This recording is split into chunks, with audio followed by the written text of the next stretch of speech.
This week's edition of Church Media Design TV is sponsored by danzinkandtoner.com and the Gurus of Tech Conference.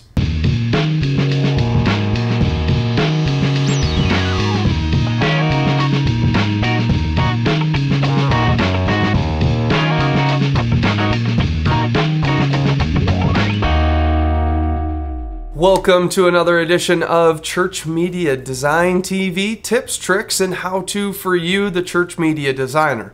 Well, I'm your host, Brad Zimmerman, and I'm here to help you guys leverage media to increase God's kingdom. Now, it doesn't mean you need to work in a church or be a church media guy. You could be a youth pastor or a parachurch ministry or whatever, but we're here trying to leverage media to increase God's kingdom. And joined with me helping in this conversation and in this journey, it's the three wise men and Jesus. It's little Whitey, the miniature version of me, Colonel Sanders, Dwight Schrute, and of course, Jesus Christ, the Son of the Lord Most High. Well, every week we come to you bringing you a lot of different types of media, and this week we're jumping back into After Effects and talking about how to make some worship backgrounds and some different things using some crazy 70s kaleidoscopes. I don't think they did kaleidoscopes in the 80s, but I'm getting confused already, so the three wise men and Jesus are ready, so let's get into it. This is something old and something news. We bring you some old news and some new news, and if you've already heard about it, then fast forward. If you haven't, hopefully this will help you out in your media endeavors. And the first thing is something old. A few weeks back, NAB, the National Association of Broadcasters Convention, was going on in Las Vegas. Now, a lot of things were announced there, and you can head over to their website, nabshow.com, and you can go to the newsroom and then go to exhibitor news, and you can look at press kits from all of the different companies that were at the show and what they talked about. Now, one thing I'm excited about, and they covered this at Inside the Hive, which is the blog for videohive.net, they talked about how Panasonic just released new low-cost P2 cards. Now, I use the HVX 200, which shoots in high definition, and they're releasing low-cost. They're around half the price of the original cards. Same amount of memory. They just have a limited lifespan, which is daily use for 5 years. Who cares? 5 years from now, I'll probably have a new camera. Maybe, we'll see. Pretty sweet, because the 16 gig version is $420, the 32 gig version is $625, and the 64 gig version I think is just under $1,000 for $998, which the original of that was almost $1,700. So just wanted to make you guys aware of that. And again, head over to NAB's website. Matrox introduced some new things. Red Rock Micro, that does film adapters, they released a new piece of equipment. And yeah, there's a lot of exciting news there. As far as something new goes, I know we talk about how we're on Twitter, and sometimes you're like, why? Shut up with the Twitter. I hate the Twitter crap. I know I listen to This Week in Tech, and they get complaints all the time about how much they talk about Twitter. Well, anyway, Twitter is a great way to connect with people, and sometimes it's hard to find people in your area to connect with. And John over at Church Crunch is solving that problem for us. He launched ChurchTweets.com. Now, this is a church and ministry directory, and you can head over to ChurchTweets.com. They have a bunch of different directories, and basically, you go sign up in one category. He's trying to limit, even though people are jack of all trades, sign up in one category. So I signed up in media because it kind of covers a lot of categories. But if you go to the media page, you'll see myself and Scott McClellan and Jesse Lewis from Worship Films and a lot of different people. But it's a great way to find other people who are doing similar things to you. Just fill out who you are, what you do, just throw some tags in there, and it's a great site. So I want to encourage you guys to go check out Church Tweets. Also, that just recently went on was Catalyst West Coast, and they had a conference. It was out in California. It was the first one. United was there. But one interesting thing they did with Twitter was they hooked up with paratweet.com, and it was a way to show live feed of your Twitter comments about your event on a screen. You can do live moderation, so you can kick things out of the feed if people are saying stuff you don't want to see, which You know, I don't know if that's a freedom of speech violation, but who cares? But it's pretty cool. It's coming out soon. You can sign up for their mailing list, and I'll definitely let you know when that comes out, because it would be a really cool tool to use in youth ministry or church on a Sunday morning or something like that. So paratweet.com is another thing you can check out. So a lot of news there. We had Catalyst, NAB, Paratweet, Church Tweets. Check them all out. Well, this week we're going to jump inside After Effects, and lately you've seen some of the freebies, and they've been these kind of abstract kaleidoscope looking backgrounds, and that's what we're going to cover this week on how to make those. Now, I kind of got inspired by Red Ferris Wheel, Zach Fonville, who gave us a bunch of free backgrounds, and I was looking through some of his work, and he's got some really great stuff. And if we go over to his Flickr page and his motion graphics set, you can see he's got some cool, just chilling kaleidoscope effects. And I really liked them, and I was like, that's really interesting. I'd like to play around and see if I can make some kaleidoscope looking stuff that's not so kaleidoscopy and more abstract, just kind of color changing. Recently we moved our screens right behind the band, so we have these 9-foot by 12-foot screens right behind the band members, and so I'm trying to use more color and atmospheric backgrounds to help change the style of the stage. And so I was like, it doesn't really need to be that special. It just needs to be some color movement, and it doesn't have to be super specific. It just needs to add some energy and some color, because we have 8 white lights. Well, actually we have 7 white lights. One of them broke, and we don't have any money to replace them, so we use the screens to really set the stage. So you can find out more at zachfonville.com, and he's got links to his Flickr post. Now, one thing we're going to go download is Pete's plugins. These are free plugins for After Effects. They work in After Effects CS2 and earlier on every machine, and they work in After Effects CS3 on non-Intel based Macs and PCs. They don't work on Intel based PCs in version CS3, and I'm not even sure about CS4. For whatever reason, they're just not working. They work on my PC, but I was messing around on the Mac and they just wouldn't read, they wouldn't show up. So unfortunately, Mac CS3 users, just not going to work for you. So I don't know what to tell you. You can go download the source and try figure out what's wrong with the source code and alter them. He said he is not currently working on fixing them, but he's heard that there's issues. He also has some other stuff in there, but his real set is his plugins. We'll look real quickly. First off, let's just, I have some Zach Fonville backgrounds. He gave a bunch of different backgrounds. So we're going to go and grab one of these light backgrounds, and you can see here we have just kind of some abstracty looking bokeh, like lens convexes. So you can apply these effects in a bunch of different ways. You can right click in your effects control area, which I have set up here, or you can go up to Effect and down to Stylize, and then we're going to go to CC Kaleida. Now, these are the Psycore effects, Psycore, something like that. Anyway, they're free plugins that come with After Effects, and they have a kaleidoscope effect. So they have a lot of different mirroring options here. So this is flower, and we can play with where the center is, and you can see we kind of get this tiling, and we can mess with the size. So maybe we just want to have one big one here, and we'll just zoom out, and then we can see how, you know, we kind of get this one tiling area. Now we can change this to a flip-flop, or we can do a lot of different things. We'll zoom back out and so that you can see what this looks like when we have just a few in here. So you can see there's a lot of different things. Now unfold, there's a lot of different ones, and it's pretty interesting. You can do some different things, and it's probably the most like a kaleidoscope. Now here's starfish, and this is giving us probably 8 different points, and so we can scale this back, and we can do some different effects here, and this is pretty close to what the Pete's plugin will give us. So we could go in here, and all we're going to do is we can animate this rotation. So we'll hit this to 0, and then we're going to go down to 30 seconds in our timeline, and let's actually mess around with our composition settings. So I just dragged this down into the composition area and it made a new composition for me. Easy way, but I don't really like the settings that it's using, so I'm going to click on my comp, go to comp settings, and right now we have this kind of oddball size.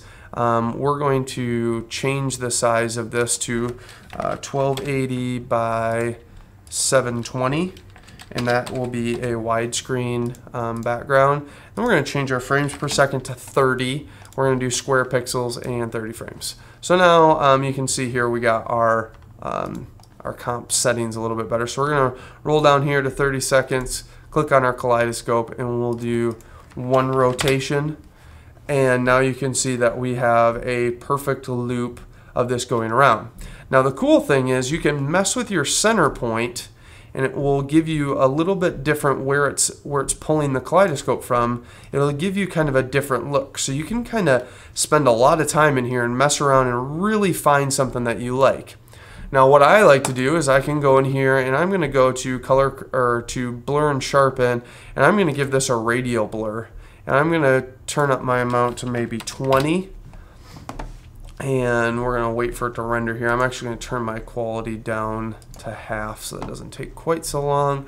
And maybe we'll do just a little bit less. But you'll see that we're starting to get some cool blurring going on here that makes it have a little bit different of an effect and gives it maybe not so dramatic of that kaleidoscope. Now we could do like straight zoom, which makes it like look like it's pulling from the center more. If we would kick this up, you'll see what I'm talking about.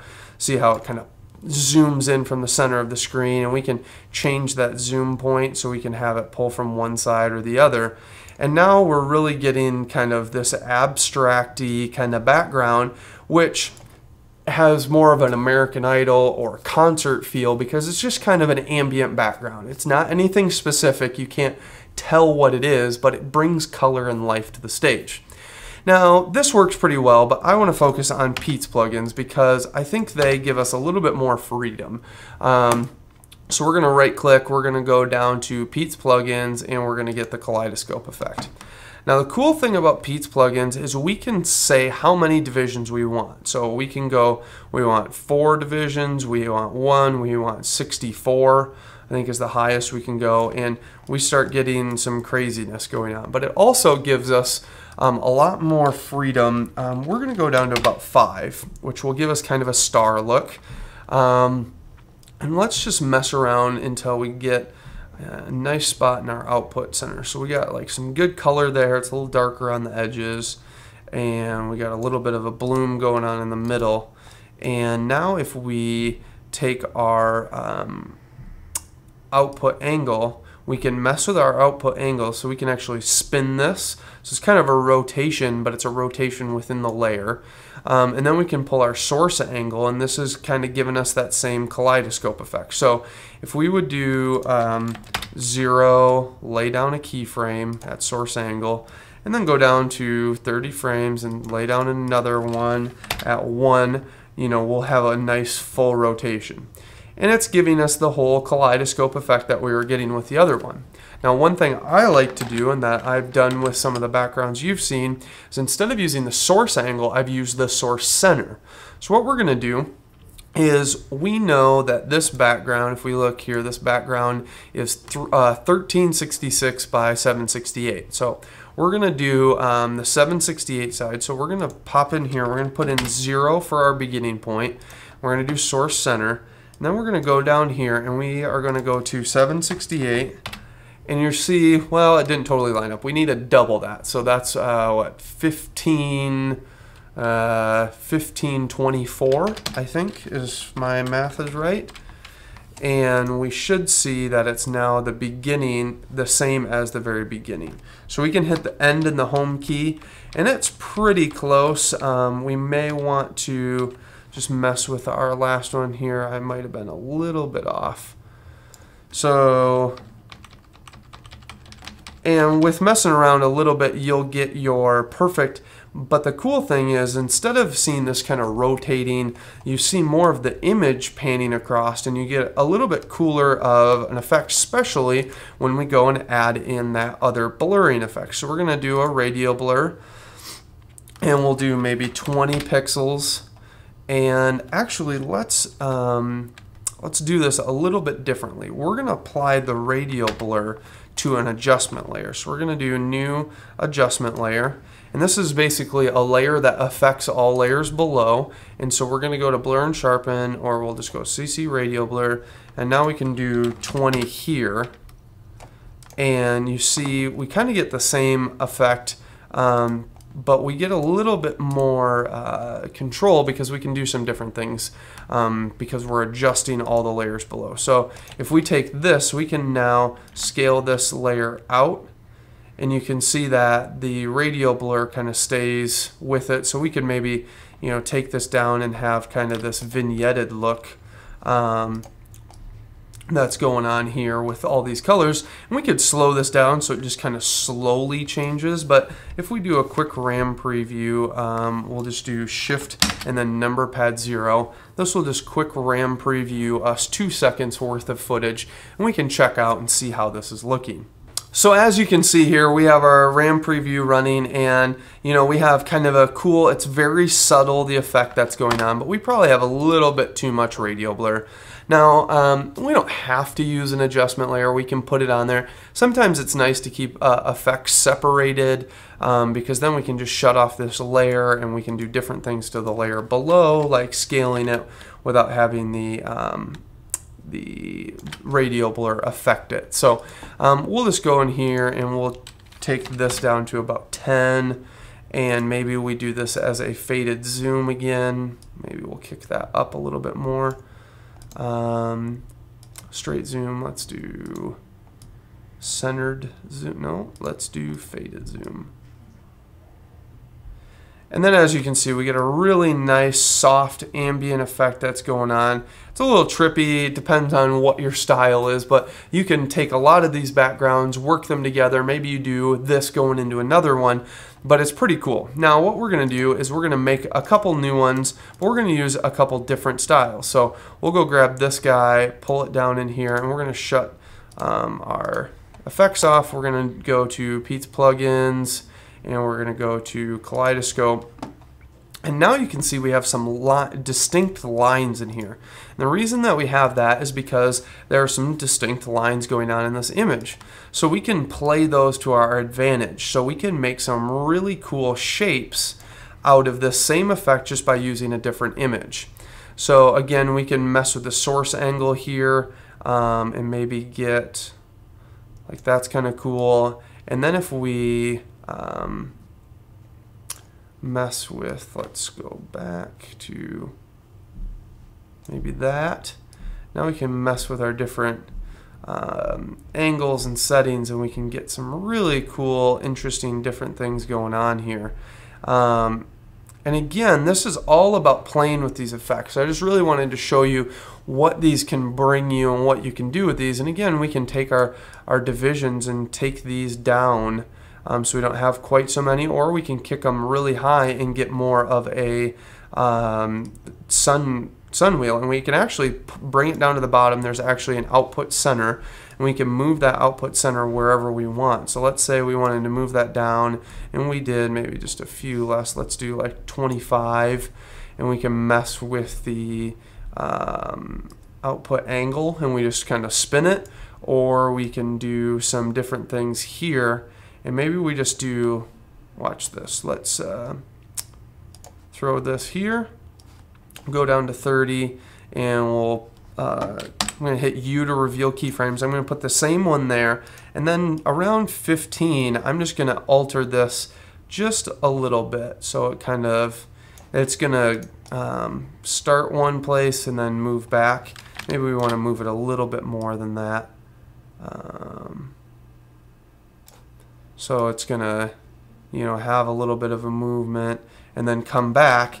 And then if we add in a rotation to this, so we'll start at 0, and then we'll go down to 30 and do a full rotation. we can now see that we have this kind of rotating but mutating sunburst. And if we again do a quick RAM preview, you'll see we kind of get this cool effect that's going on. Now it looks a little jumpy because I did Shift 0. If we would do 0, it's going to give us our smooth playback, and we got, you know, kind of an interesting effect here. Now again, we made this in very little time. The one thing I would encourage you to do is mess around and try to make it not so obvious that it's a kaleidoscope effect sitting on there. Mess around with your angles, mess around. You can actually put this into a transfer mode, so it transfer modes onto the original. So we could go in here and throw this into add mode. And now if we check it out, we have something even crazier looking. And again, you can, the sky's the limit on how you do it, and you don't necessarily have to do a full rotation. Let's kick this back to none. Let's look here. A lot of times what I'll do is I'm going to delete our output angles.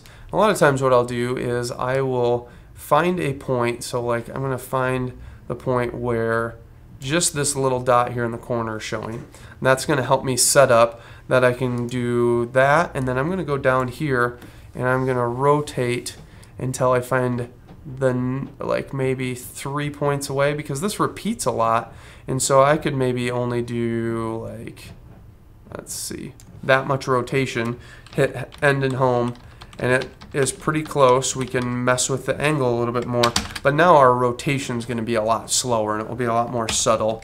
If we RAM preview all those frames, you can see how it's a little bit more of a subtle background instead of this crazy one. So I will have links to all of these different things on the website that you guys can mess around with.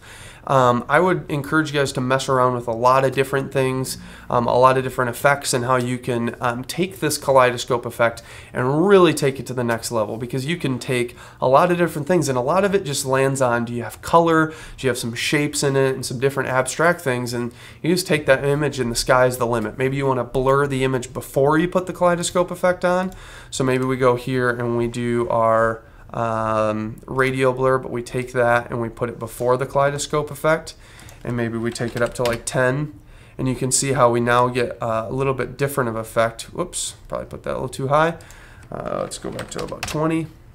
And you can see how we start to get a way different effect because of putting the blur on before the kaleidoscope. So just simple things like that. It's all about messing around. I'm not here to show you how to make the perfect background. I really want to give you the tools and the understanding of how to use these things to create something. So that's the kaleidoscope effect inside After Effects. You can mess around with the CC Kaleido one, or if you it works, download Pete's plugins. He's got a lot of great different things in there, and they render really fast. That's what I love about Pete's plugins. So that's the kaleidoscope effect. Well, this week's freebie, of course, is a kaleidoscope background. If you don't have After Effects, I still want to give you something to use. So there's another kaleidoscope background. Actually, let's make it 2. I haven't made these yet. That's why I'm just making this up as I go. There's going to be 2 different free kaleidoscope backgrounds. The one sun pinwheely one that I was making during the show, and then another fun abstracty one that I will have put together for you guys. You're seeing them behind me. Go download them from the website. They'll be in widescreen and in full screen, and they'll be a great addition to the media that you guys are using in your church or wherever else. So go to the website, ChurchMediaDesign.tv, and download them today. Well, this week's inspiration comes from the home of the Gurus Conference in Louisville, Kentucky. It's Southeast Christian Church and their new student center, The Block. Now, they just built this multi-million-dollar student center, and you can find out more about it at SeeTheBlock, SeeTheBlock.com. And on there, they had a video before the student center opened, kind of as a teaser commercial that they showed in their services on Sunday morning to get people excited about it. And Dave and a couple of the guys from Church Tech Talk put together this video. Now, it's pretty incredible. They used Cinema 4D and motion tracking inside After Effects and green screening, and the wrap isn't super amazing, but the video is, so be inspired by one of the best videos I've seen come out of a church in a really long time, and see The Block. Peace.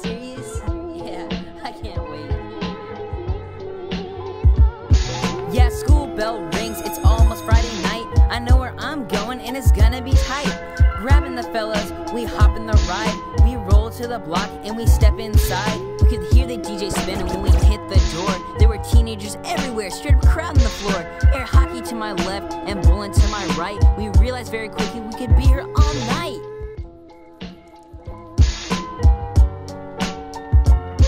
Yeah, we played a game of pool, corner pocket 8-ball. Headed to the cross and we got a rhino on the wall. We passed the fireplace and we started to climb up the rock wall. I was first this time. Rested for a minute and laughed with my friends. We grabbed a quick drink, concert's about to begin. Oh, come on. Are you serious? I can't wait. Could this really be? Can I really believe? I finally found a place where I can really be me. I'm growing in Jesus, this place really rocks. I found my new home and it's called The Block. I cannot wait. I'll see you there.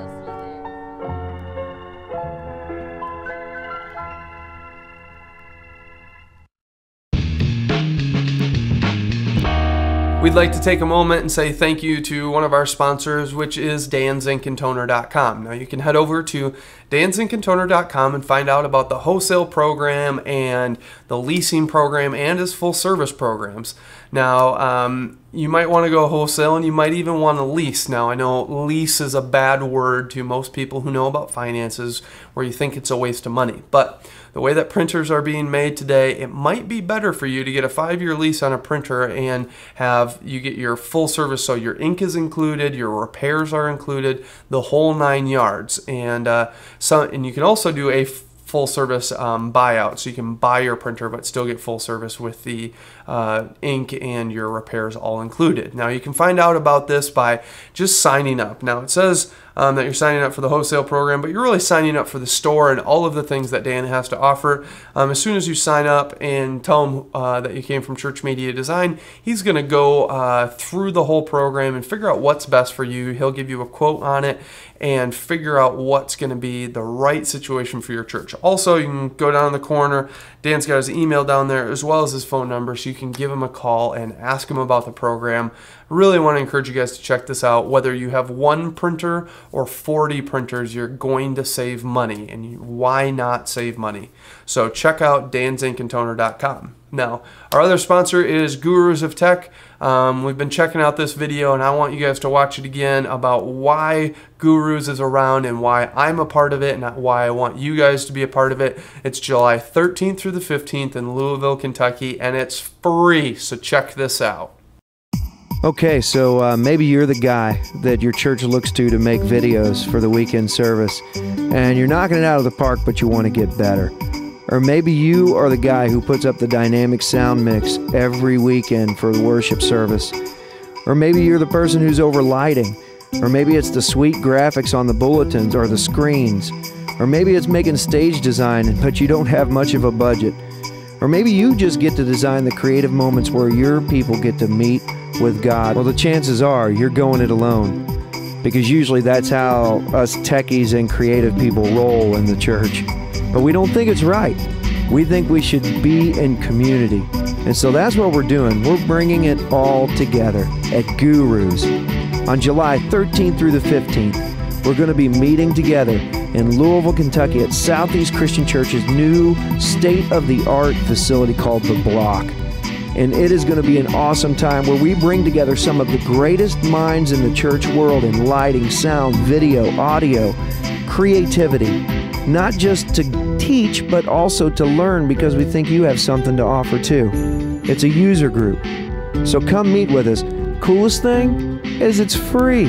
I mean, seriously, where else can you go to get this kind of cool community for free? Get inspired, get challenged, get knowledge, get community. Gurus.